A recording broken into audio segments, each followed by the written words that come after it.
But the USA is now really on a path that's, I believe, unparalleled. Trillions of dollars of investment are pouring in. Incomes are soaring. Grocery prices are way down. Gasoline prices are way down. Energy prices are down. Mortgage rates are down. And inflation is down. They've been talking to me. Do you think you can get prices down? We did it, every single one of them. That is President Trump tonight, just moments ago, at the Congressional picnic. And look, the man is bullish on the United States and our economy, and for good reason. They predicted doom and gloom, and we've had good news after good news after good news item to report to you.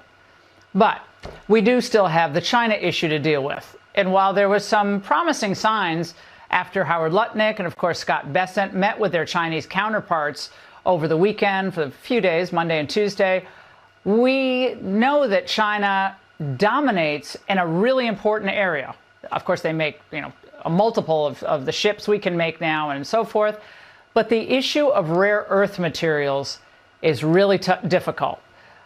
They, of course, are essential in the making everything from cars to phones to fighter jets. So we need rare earths. So, of course, we need to be able to make our own rare earth materials so China does not have the possibility of exerting trade leverage against us in any negotiations.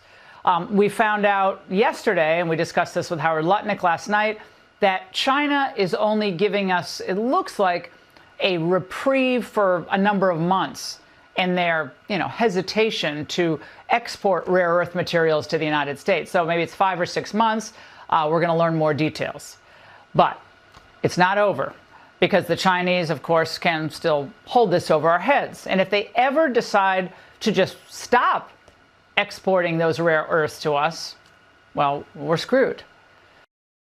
They mined nearly 300,000 tons of minerals last year for this. In the U.S., well, 45,000 only. So we have one rare earths mine here. Not 100 or 1,000, one. Here to help us unpack this is Marc Morano, founder and executive editor of the Climate Depot. Marc, I know you've been ringing the bell on this issue since the 90s.